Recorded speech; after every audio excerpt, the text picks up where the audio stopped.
Assalamualaikum warahmatullahi wabarakatuh. Perkenalkan, nama saya Muhammad Rizky Awal.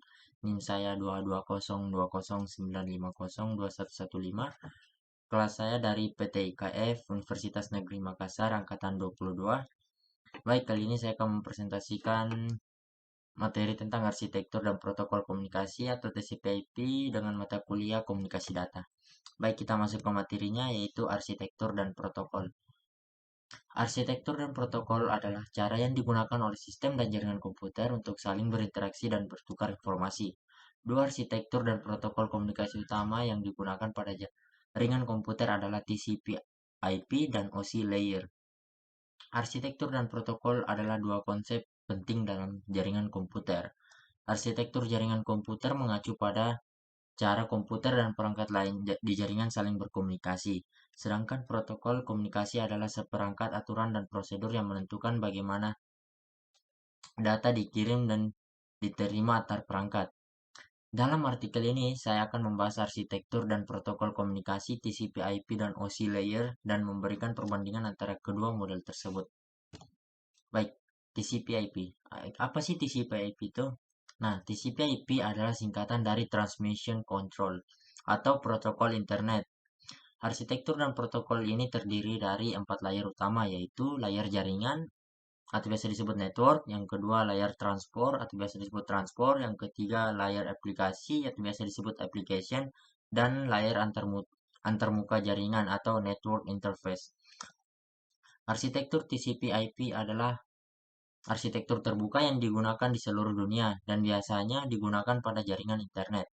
Protokol TCP/IP memungkinkan data untuk dikirimkan melalui jaringan dengan aman dan efisien. Selain itu, TCP/IP memungkinkan perangkat yang berbeda untuk berkomunikasi dan bertukar informasi. Nah, kita jelaskan dulu apa sih tadi dari 4 layer utama dari arsitektur dan protokol ini. Nah, layer aplikasi. Layer ini menyediakan layanan untuk aplikasi yang berjalan pada komputer. Protokol-protokol seperti HTTP, FTP, SMTP, dan Telnet beroperasi pada layer ini. Nah, layar transport. Layar ini menyediakan layanan untuk mentransfer data antar aplikasi.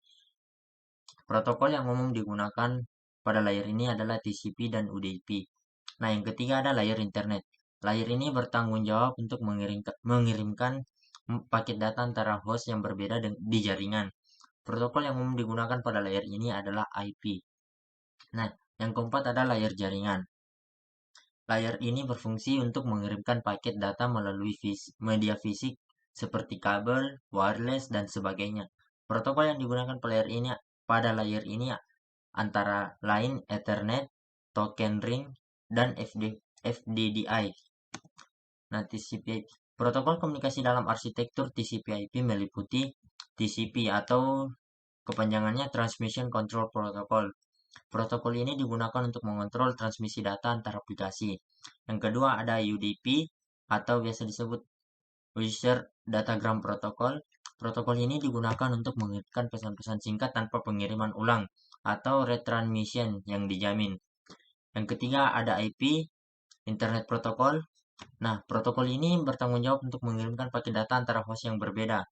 Yang keempat ada HTTP atau Hypertext Transfer Protocol. Protokol ini digunakan untuk mengirimkan data antara server dan browser. Yang kelima ada FTP, File Transfer Protocol. Protokol ini digunakan untuk mentransfer file antara host yang berbeda. Yang keenam ada SMTP atau Simple Mail Transfer Protocol.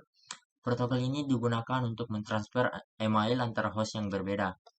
Nah, kita masuk ke materi yang OSI layer. Apa sih kepanjangan OSI layer itu? OSI, kepanjangannya Open System Interconnection Layer, adalah model jaringan yang terdiri dari 7 lapisan, yaitu lapisan fisik, data link, jaringan, transport, session, presentation, dan aplikasi. Berikut adalah penjelasan singkat tentang masing-masing lapisan. Baik, yang pertama ada fisik. Lapisan ini bertanggung jawab untuk mengirim dan menerima bit melalui media fisik. Data link. Lapisan ini bertanggung jawab untuk mengirim dan menerima paket data melalui jaringan dan mencakup protokol sebagai Ethernet dan Wi-Fi. Yang ketiga ada jaringan. Lapisan ini bertanggung jawab untuk mengirim dan menerima data melalui jaringan dan mencakup protokol seperti IP. Yang keempat ada transport. Lapisan ini bertanggung jawab untuk mengontrol pengiriman data antara aplikasi yang berjalan pada perangkat yang berbeda. Protokol yang digunakan pada aplikasi di lapisan ini adalah TCP dan UDP. Yang kelima ada session.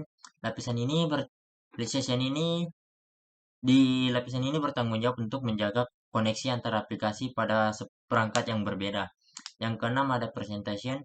Lapisan ini bertanggung jawab untuk mengubah format data ke dalam format yang bisa dibaca oleh aplikasi yang berjalan pada perangkat yang berbeda. Yang ketujuh ada aplikasi. Lapisan ini merupakan antarmuka antara pengguna dan jaringan yang mencakup protokol seperti HTTP, FTP, dan SMTP. Nah, perbedaan antara TCP versus OSI layer. TCP dan OSI atau Open System Interconnection adalah dua model referensi jaringan yang digunakan untuk membantu dalam pengembangan dan pemahaman arsitektur jaringan komputer.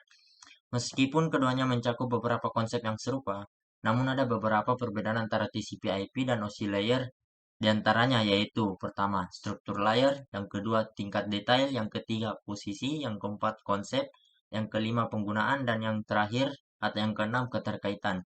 Dalam praktiknya, baik TCP/IP maupun OSI layer digunakan untuk mengembangkan jaringan komputer, namun perbedaan di antara keduanya perlu dipahami agar pengembangan jaringan dapat memilih model referensi yang sesuai dengan kebutuhan jaringan yang akan dikembangkan.